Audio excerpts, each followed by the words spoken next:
नमस्कार, भारत माता की जय, वंदे मातरम। स्वागत है आपका आपके अपने इस यूट्यूब चैनल में। साथियों, आज हम बहुत ही इंपॉर्टेंट टॉपिक लेके आए हैं। अगर आप शिक्षक बनना चाहते हैं, गवर्नमेंट टीचर बनना चाहते हैं, तो ये वीडियो आपके लिए बहुत ही कारगर रहेगी।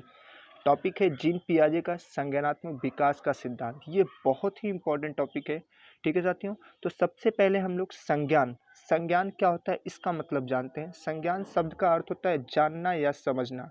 किसी चीज़ के बारे में जानना या समझना ही संज्ञान होता है। ठीक है साथियों, मनोवैज्ञानिक संज्ञान का प्रयोग ज्ञान प्राप्त करने की प्रक्रिया के रूप में करते हैं।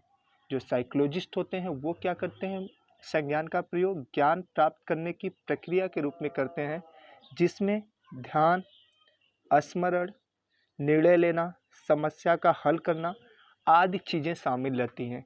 ठीक है साथियों, तो ये यहाँ पे संज्ञान का मतलब समझ में आ गया होगा। संज्ञान का मतलब जानना या समझना, किसी चीज़ के बारे में जानना या समझना जिसमें बहुत सारी मानसिक प्रक्रियाएं सम्मिलित रहती है, मानसिक क्रियाएं सम्मिलित रहती हैं, जैसे ध्यान, स्मरण, निर्णय लेना, समस्या का हल करना आदि। ठीक है साथियों, अब आगे बात करते हैं जीन पियाजे के बारे में, थोड़ा सा देख लेते हैं, उसके बाद फिर इनके सिद्धांत के बारे में चलते हैं। ठीक है साथियों, जीन पियाजे स्विट्जरलैंड के मनोवैज्ञानिक थे। ठीक है साथियों, ये इसके पहले वो क्या थे, जीव वैज्ञानिक थे। जीन पियाजे ने अपने तीनों बच्चों के मानसिक विकास से संबंधित क्षण क्षण का विस्तृत लेखा जोखा तैयार किया।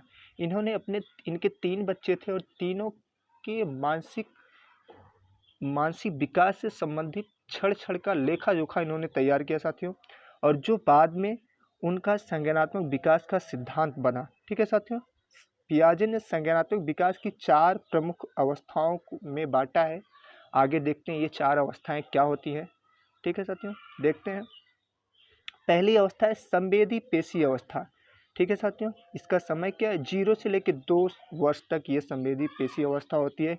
यह अवस्था जन्म से 2 वर्ष तक होती है। इस अवस्था में बच्चा अपनी ज्ञानेंद्रियों जैसे कान, आँख, नाक, त्वचा आदि के माध्यम से सीखता है। जैसा इसका नाम है साथियों, संवेदी पेशी अवस्था, मतलब अपने सेंस ऑर्गन जो होते हैं वहाँ से, जो संवेदी अंग होते हैं वहाँ से सीखता है। ठीक, उनके सहारे इस अवस्था में सीखता है। ठीक है साथियों, इसमें बालक वस्तुओं को मुंह में पकड़ता है, उसको चूसता है।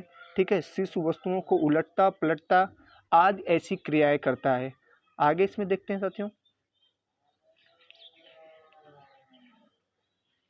ये जो अवस्था होती है, इस अवस्था के अंत तक आते आते बालक में उन वस्तुओं का चिंतन प्रारंभ कर देता है। बालक उन वस्तुओं का भी चिंतन करने लगता है जो उसे दिखाई नहीं देती है। इस गुण को ही वस्तु अस्थायित्व या ऑब्जेक्ट, यहाँ पे जे रहेगा साथियों, स्पेलिंग मिस्टेक हो गया है, ऑब्जेक्ट परफॉर्मेंस कहते हैं। ठीक है साथियों, जैसे अगर उनका खिलौना कोई चुरा लेता है तो वो क्या करते हैं, अपने खिलौनों को खोजने लगते हैं। उन अपने खिलौनों को खोजने लगता है कि मेरा खिलौना कहाँ गया। तो मतलब जो चीज़ें उसको दिखाई नहीं देती हैं, उसके बारे में भी वो एक प्रतिबिंब बना लेता है, जिसको क्या बोलते हैं, वस्तु अस्थायित्व बोलते हैं। इसको याद रखिएगा, बहुत ही इंपॉर्टेंट है, पूछ लेता है। तो ये किस अवस्था में पाया जाता है, संवेदी पेशी अवस्था में पाया जाता है। बहुत इंपॉर्टेंट है, इसको याद रखिएगा। इस अवस्था को पियाजे ने 6 उपभागों में विभाजित किए हैं। अगर पूछे साथियों कि संवेदी पेशी अवस्था को पियाजे ने कितने उपभागों में विभाजित किया है, तो 6 उपभागों में विभाजित किया है। इसको याद रखिएगा साथियों, इम्पॉर्टेंट है। आगे देखते हैं साथियों, दूसरी जो अवस्था है इनकी, इसका नाम है पूर्व संक्रियात्मक अवस्था। नाम क्या है, पूर्व संक्रियात्मक अवस्था, जिसको प्री ऑपरेशनल स्टेज बोलते हैं, जो 2 वर्ष से लेकर 7 वर्ष तक होता है। ठीक है साथियों, यह प्रारंभिक बाल्यावस्था होती है। ठीक है, इस अवस्था को पियाजे ने 2 अवधियों में बांटा है। पहली अवधि क्या है, प्राक संप्रत्यात्मक अवधि, जो 2 से लेकर 4 वर्ष तक होती है। दूसरा क्या है, आंत प्रज्ञकाल होता है, जो 4 से लेकर 7 वर्ष तक होता है साथियों। इस अवस्था में भाषा का अधिकतम विकास होता है। इस अवस्था में क्या होता है, भाषा का अधिकतम विकास होता है साथियों। इस अवस्था में जीववाद, अहम केंद्रिता नामक 2 परिसीमाएं पाई जाती हैं। इसके बारे में बताते हैं साथियों कि जीववाद क्या होता है, अहम केंद्रितता क्या होती है।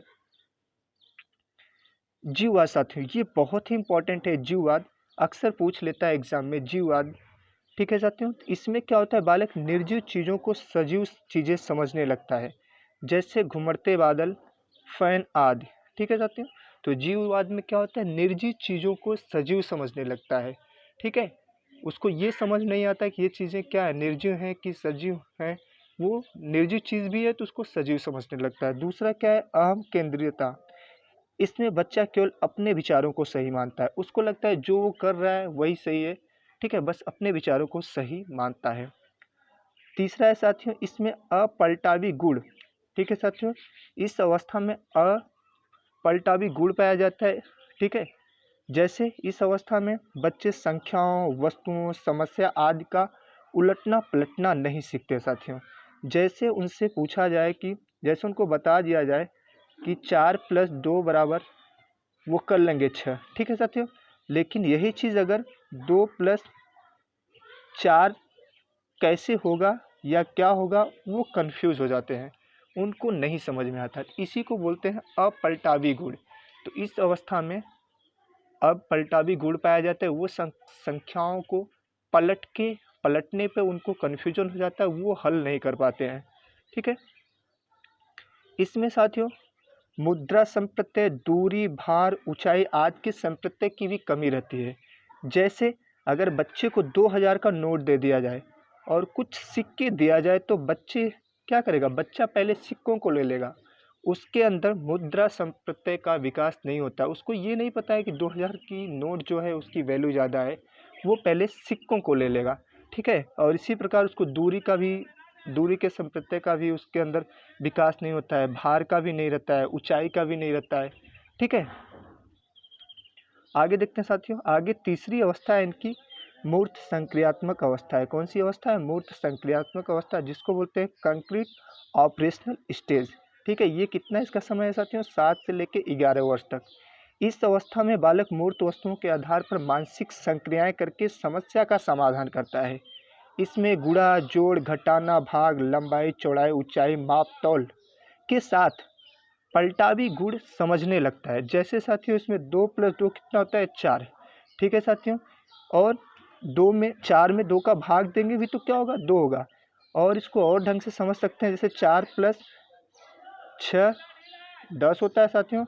अगर 6+4 किया जाए तो भी क्या होगा, 10 होगा। ये गुण वो समझ जाता है, इसको अच्छे से समझ जाता है। इसमें 3 महत्वपूर्ण संप्रत्यय का विकास होता है, जैसे संरक्षण, संबंध और वर्गीकरण। ये 3 संप्रत्यय और उसमें विकसित हो जाते हैं। ठीक है, आगे साथियों चौथी अवस्था जो अंतिम अवस्था है, इसको बोलते हैं औपचारिक संक्रिया की अवस्था। इसको स्टेज ऑफ फॉर्मल ऑपरेशन बोलते हैं, जो 11 वर्ष से लेकर 15 वर्ष तक होती है। इस अवस्था में बालक के चिंतन में पूर्ण क्रमबद्धता आ जाती है। इसमें अमूर्त तथ्यों के संबंध में तार्किक चिंतन की योग्यता विकसित हो जाती है। ठीक है साथियों, लास्ट अवस्था है, अंतिम अवस्था है साथियों। इसमें क्या होता है, जो चीज़ें और तीनों अवस्थाओं में नहीं रहती है, वो चीज़ें इस अवस्था में आ जाती है। वो ऐसी वस्तुओं के बारे में चिंतन करने लगता है जो उसके अंदर उसको दिखाई नहीं देती, अमूर्त होती हैं। ठीक है साथियों, ये छोटा सा वीडियो है, इसमें कुछ चीज़ें छूट जा रही हैं, जैसे स्कीमा छूट जा रहा है साथियों, स्कीमा छूट जा रहा है, और आत्मसात्करण छूट जा रहा है, समायोजन छूट जा रहा है। उसको नेक्स्ट वीडियो में आपके सामने लेके जरूर आएंगे। And thanks for watching. Bharat माता की जय, वंदे मातरम एंड जय हिंद साथियों।